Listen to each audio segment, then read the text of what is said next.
গেল কয়েক বছর ধরে বাংলাদেশের ঘরোয়া ফুটবলের সেরা ক্লাব কোনটি? এই প্রশ্নের সবার আগে বসুন্ধরা কিংসের নামটাই এসেছে। গত মৌসুমে সব শিরোপা জয় করে ট্রেবল জয় করে ক্লাবটি, কিন্তু এবারে মৌসুমে নেই চেনা ছন্দে। মৌসুমের শুরুতে এএফসি চ্যালেঞ্জ লিগে নাজেহাল হওয়ার পর ঘরোয়া ফুটবলের স্বস্তিতে নেই বসুন্ধরা কিংস। বাংলাদেশ প্রিমিয়ার লিগে তাদের অবস্থান ৩ নম্বরে। দলের এমন বাজে অবস্থার অন্যতম বড় কারণ বিদেশি খেলোয়াড়দের কাছ থেকে প্রত্যাশিত পারফরমেন্স না পাওয়া। তাই এবার নিজেদের অবস্থানের উন্নতি করতে ৪ জন বিদেশিকে দলে ভিড়িয়েছে তারা। প্রথম লেগে কিংসের আক্রমণ ভাগে জারাদ খাসা ইনজুরির কারণে সেভাবে মাঠেই নামতে পারেননি, তাই তাকে ছেড়ে দেওয়া হয়েছে। তার জায়গায় বসুন্ধরা কিংসে যোগ দিয়েছেন আর্জেন্টাইন স্ট্রাইকার হুয়ান লেসকানো। 32 বছর বয়সী এই স্ট্রাইকারের প্রোফাইল বেশ সমৃদ্ধ। বয়স ভিত্তিক পর্যায়ে লিভারপুলের অনূর্ধ্ব 18 ও রিয়াল মাদ্রিদের অনূর্ধ্ব 19 দলে খেলেছেন।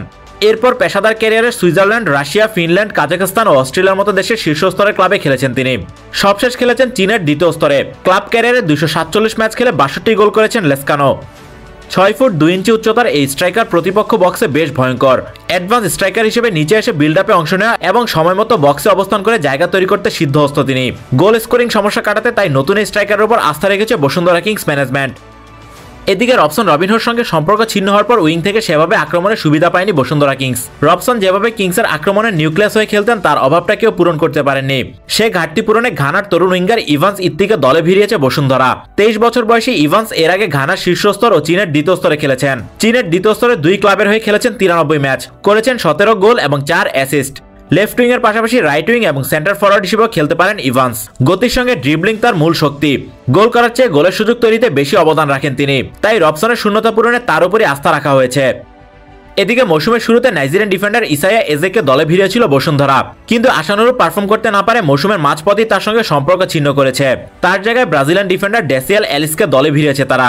28 বছর বয়সী ডেসিয়েল সবশেষ খেলেছেন চীনের দ্বিতীয় স্তরের ক্লাব ডিংনান ইউনাইটেডে। চায়না লিগ 1-এ গত মৌসুমে খেলেছেন 20টি ম্যাচ। এর আগে ব্রাজিলের তৃতীয় ও চতুর্থ স্তরে খেলার অভিজ্ঞতা আছে তার। খুব একটা সমৃদ্ধ প্রোফাইল না হলেও রক্ষণের সুরক্ষায় তার উপরে নির্ভর করবে বসুন্ধরা কিংস। এদিকে মৌসুমের শুরুতে ছেড়ে দিল মধ্যবর্তী দলবদলে আবারও উজবেক মিডফিল্ডার আশর গাফুরভকে দলে ভিড়িয়েছে বসুন্ধরা কিংস। কিংসের হয়ে এর আগে 33টি ম্যাচ খেলে 8টি গোল ও 4টি অ্যাসিস্ট করেছেন তিনি।